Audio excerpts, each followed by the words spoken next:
5th old god. Actually, Blizzard have flip-flopped between there being 4 or 5 old gods since, like, the Warcraft 3 manual. It's a big mess. Or Speaking of big mess. It's a big mess. Or is it? Who knows? But we're gonna jump into this anyway.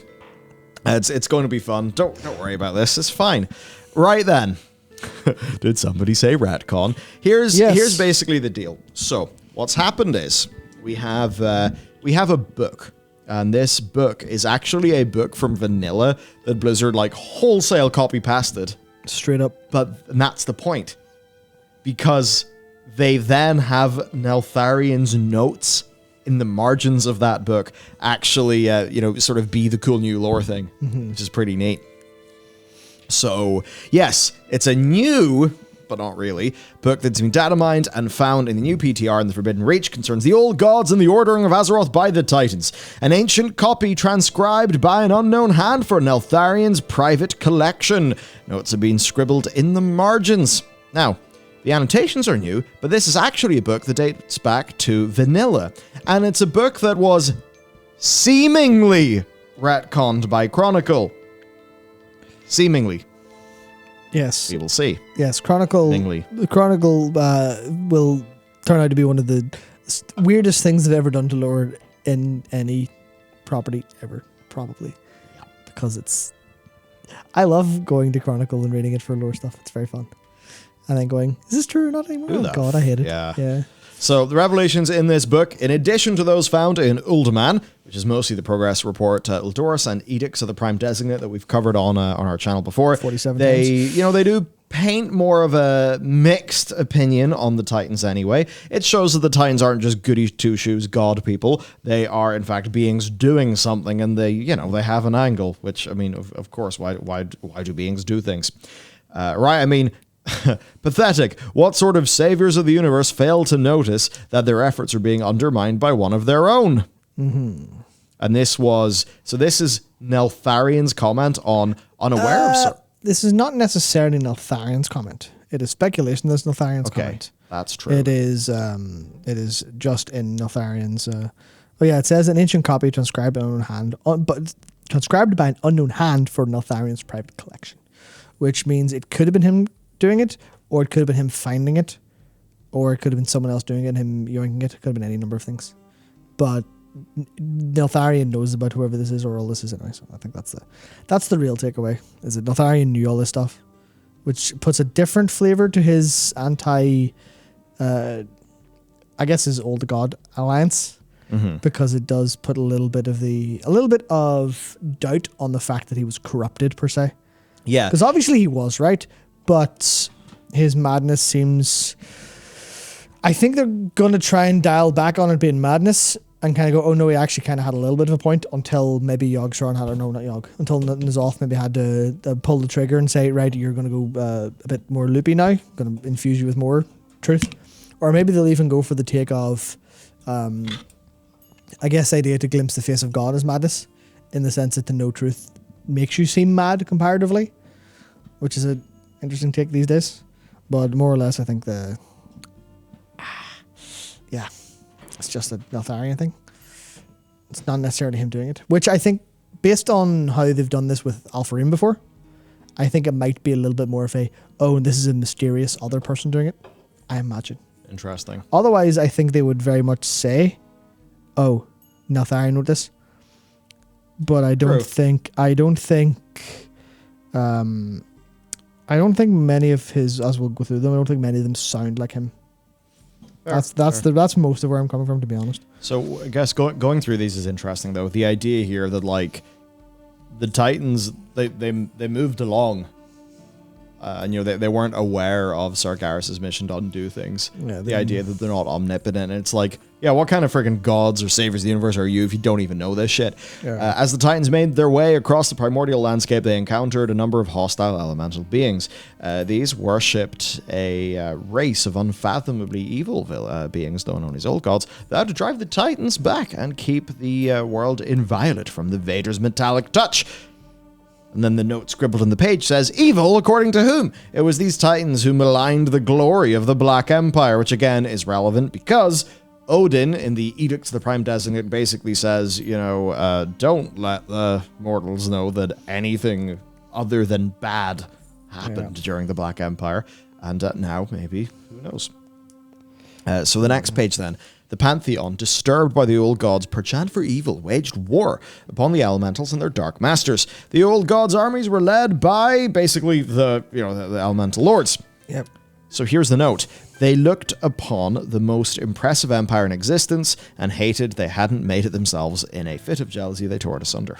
Yeah, so I think you'll notice, so far the tone of these has been, this is why I'm not super sure it's Notharian, unless he was further along than we know from when we've met him and seen him in other canonical representations of how he's spoken. It's very much like evil, according to whom it was these titans who maligned the glory of the Black Empire. That's very much the same tone that Farim wrote in. Yeah. Not to say that was him, It's but what he believes, yeah. but it's the same. How do I describe it? I guess it's the kind of mocking tone, the kind of who do these people think they are, talking shit about my Black Empire, the beautiful Black Empire. It's very much from the who do these people think they are, which implies that the writer is someone who, John put it perfectly. It sounds like an old god simp. That's exactly what it is.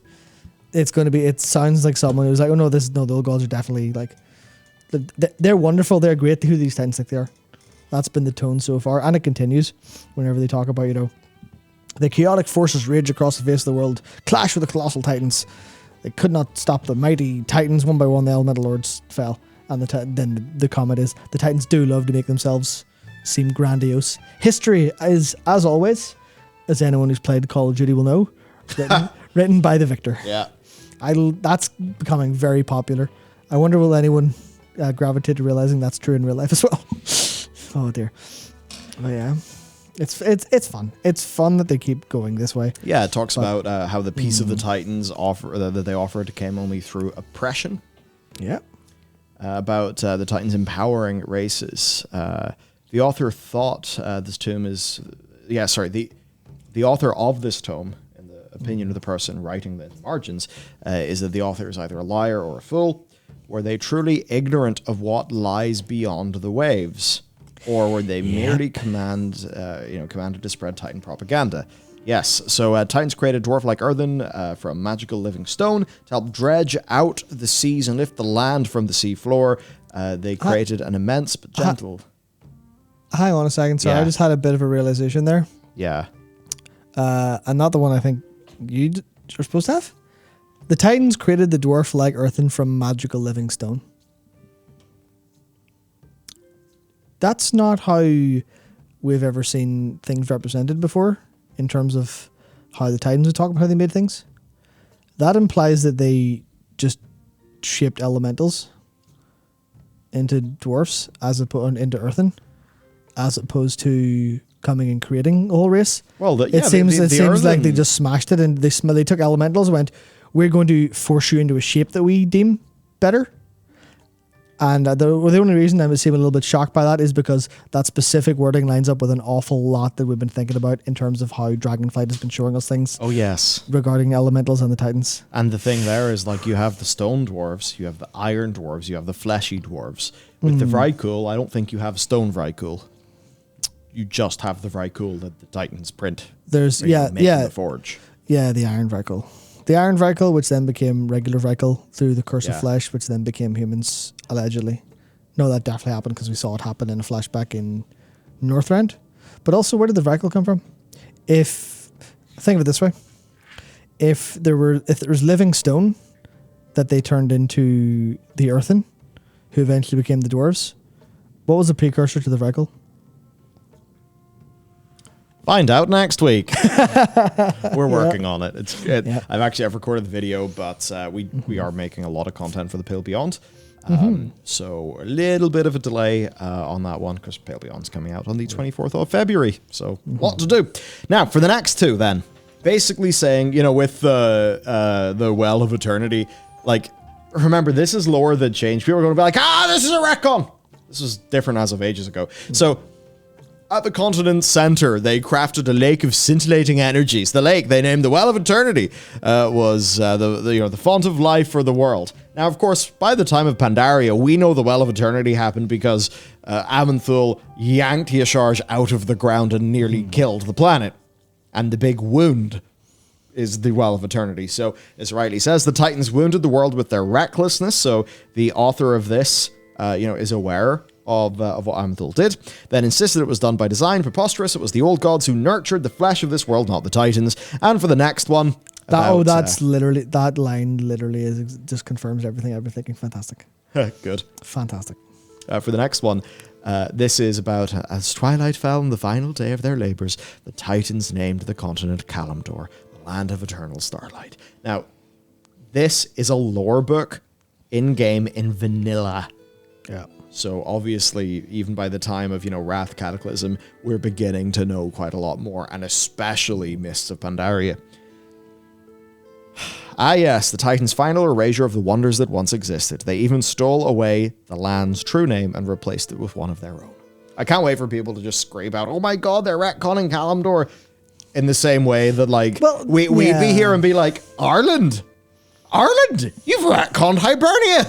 Yeah, I mean, that's the thing. They technically are. And I think there's a lot of the spirit is they are, because... A retcon or an expand con? That's the problem. It is retroactive continuity in a way that is consistent with the world.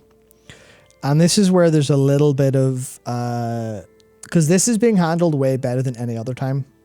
Like modern writers have played with retconning history and stuff like that. This is done with a lot more care to be logically consistent and have character motivations evolved and have actual motives of things happening. But I think there's the possibility for this to still feel like a retcon, in the sense that if suddenly everyone starts running around calling Kalimdor something else because it transpires it was called something else, that would feel like a retcon. It's just some of the problem of this being... I guess the best way to describe it is so much of this feels artificial because it's in lore books. And it feels like, in an ideal world, we would have this happen through, almost like in how Wrath of the Lich King, a lot of the reveals and realizations we had were all down to, Bran, and, the expeditions, finding stuff and going, I was about to say champion, going, oh, we found this Titan console. This is all the stuff it has. And that feels a bit more natural to players than this. So I feel like if we found a Titan console and it was... Obviously, we could do that in the Dragon Elves and then go, have one like Naladair or Evergleam or one of the expedition people say, hang on, we haven't heard this term before. Or we found a map of the continent pre-sundering. That's really interesting. We can use it to cross compare and see if anything was lost. This would be great for our archaeological finds because we know positionings.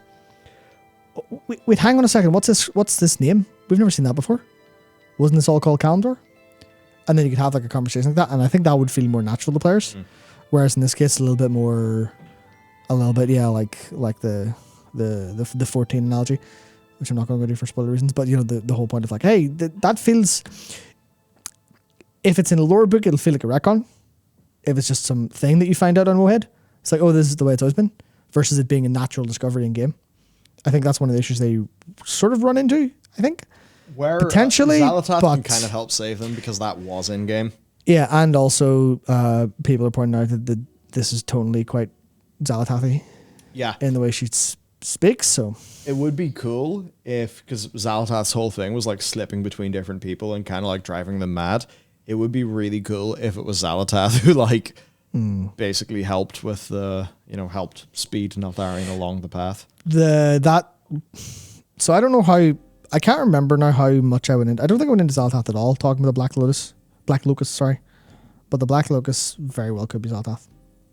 The Black Locust, if you're not familiar, being the side quest in the north of the Unaran Plains, where there is a group of the Sundered, which are the rebellious Drakthir, and they're all fighting over stuff, and then you go into the zone to research at one of Neltharion's old labs, It's like outside and stuff. And then there's a lot of the they're all fighting each other.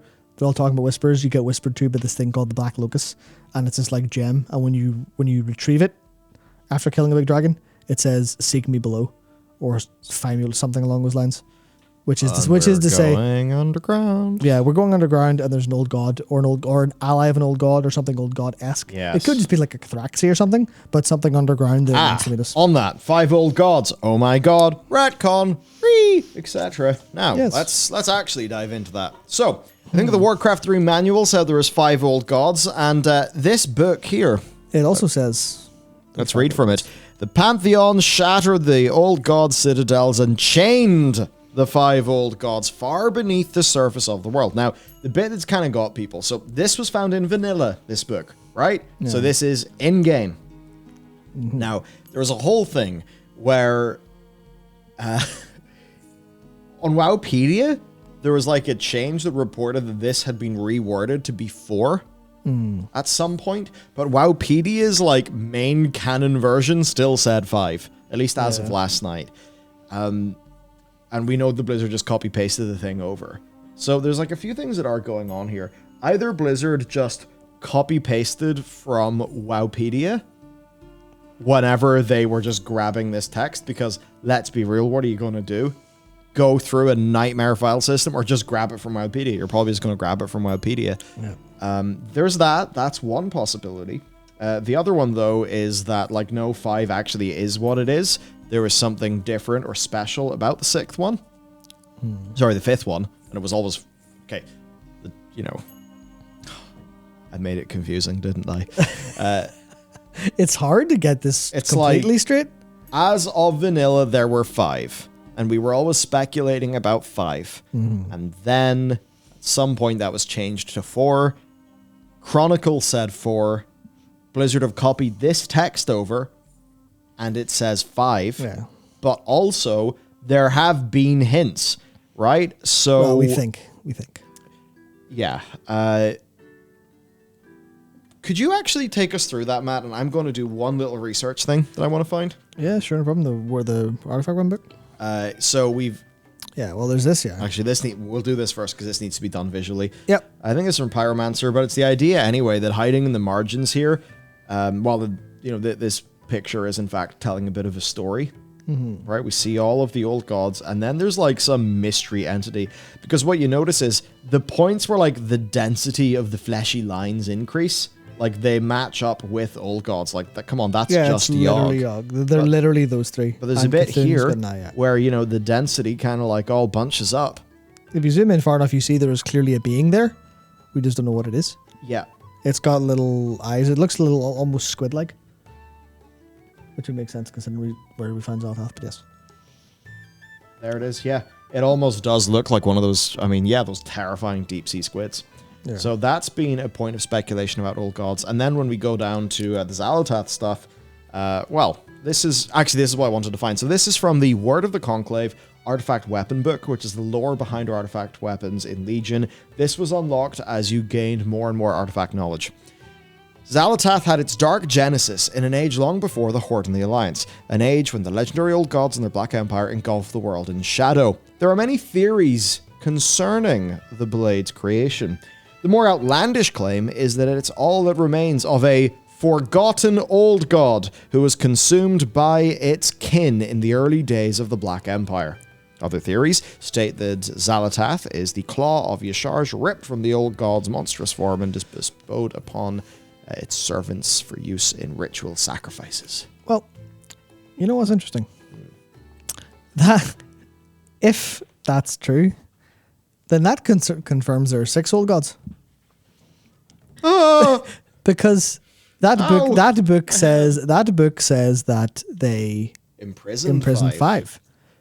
But if Zalatath was consumed by its kin in the early days of the Black Empire, then that would mean that, you know... Get fucked, Reddit. You're mauling out about 5. We've got 6. Yeah, no. Obviously, right, from the perspective of if, you know, there's a decent chance that they found the remains of Zalatath and imprisoned that, and that's why it's not like that's why it's not been like a major problem or a major focus of them, because it's already been like weakened or deadened or whatever. But it could also be that Xalatath is still an outside entity and there's a other fifth somewhere else. Yeah. And just according to the timeline of that, because if the blade's all that remains and it wasn't imprisoned in the same way the other old gods were, then I would say Blizzard, the Titans. Blizzard being the Titans maybe isn't exactly the analogy they want, but the Titans maybe went, let's not worry about that, or we didn't even know about that, so there'd be another fifth somewhere else. But they could obviously massage that either way. It's literally me thinking, wait, the Black Empire predates the Titans, of course.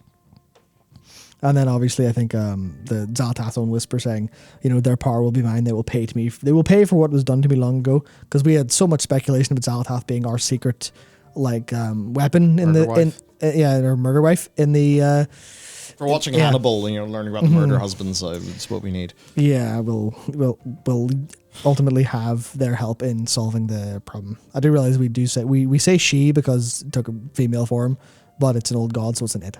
Yeah, it can be whatever the hell it wants to be. Yeah, exactly. Or whatever dead body it wants to inhabit, which I always thought was weird, and then I realized the game's full of undead, so it's actually fairly normal. Now, the thing that Xalatath said, and this makes me think, right, is Xalatath like the withered essence of this old god who's, that thing where they... So I've been watching a show called Buffy the Vampire Slayer, really? But the character of Anya, who is like this fucking 800-year-old demon that enacts vengeance against the men who have scorned women, right? So bad boyfriends, cheaters, stuff like that. And then she ends up being stuck in a human form. She's like, fuck it, Xander Harris, I guess he'll do. But she's like a fun character of, you used to be a very powerful type of being. Now you're just a person. So that could be fun with Xalatath, but it also could be that Xalatath is perhaps a servant, a confidant or whatever, of whatever this old god is. But there's just a line from Xalatath. We may face some of my brethren in this conflict, a prospect that delights me. Their power will be mine. They will pay for what was done to me long ago. Again, that even could be, this theory, right? All that remains of a forgotten old god consumed by its kin. They will pay for what was done to me long ago. We've been speculating about these two lines since Legion. So I don't know, if people are going to really get super angry about the idea of a fifth potentially existing in some way, it's the only bit that's a problem. The only bit that's a problem is that the text of this original vanilla book, because I can see how this is Blizzard trying to... They know that in the past, there's been things that have said 5. They know there's things that have said 4. Blizzard's problem, and I think what they're trying to do is have those actually both be true. And the fifth one is via different means, or, an old god is betrayed the others. But the problem is where they're kind of way to, sort of bullet time dodge their way through making this lore work, is that the initial book said the Pantheon shattered the old god citadels and chained the 5 far beneath the surface of the world. So in that case, if Xalatath was chained up somewhere, we would need lore of Xalatath or the fifth old god escaping, and then the Xalatath plan or whatever happening. Yeah, I think fundamentally it comes down to, and I think it's the same issue that happened an awful lot with Shadowlands. There needs to be every single connection needs to be done. It needs to be lampshaded. I think when you leave people to come up with their own answers, they come up with, especially when it comes to Blizzard lore currently, it wasn't the case back in the day, but it is a little bit more now. People go, well, that doesn't make sense. And some of that is them thinking, well, not this can't possibly make sense. It's this doesn't make sense. Yeah. And they, what we try to do here is we try to, think of ways it could make sense. And then sort of go, well, that's probably what they intended, because they are thinking that way. But I think they need to be a little bit more careful when it comes to stuff like this, to put a little, it might be a little bit of extra work, but to lampshade and go, oh, as example, in the margins of that, it could have been, they could have explained something well, I suppose the timeline wouldn't quite be right. But at some point they could always say, 4, 5, the Titans couldn't make up their mind. How many old gods they stopped? How could anyone believe anything they've written? And then just to think there are only 5, such madness. And then that would be the kind of thing of everyone go, what's going on? Oh, there are 5 in prison. Oh, there are more. Oh God. Yeah, that might work better, and people would have no It's about making, I think, your lore bulletproof so people don't go. That's where the final disclaimer comes in. Yeah. This is PTR. Could all change. Yeah, that could go live and that could say 3. Yeah. But also, like, maybe they tried to get the 4 and the 5, but this was copy pasted in and the word in prison is a problem. And then maybe the people of Blizzard will be like, we've been Kurtrand while hammered. Shit. Of course, referencing the event that led to Red Shirt Guy getting the notoriety that Red Shirt Guy has.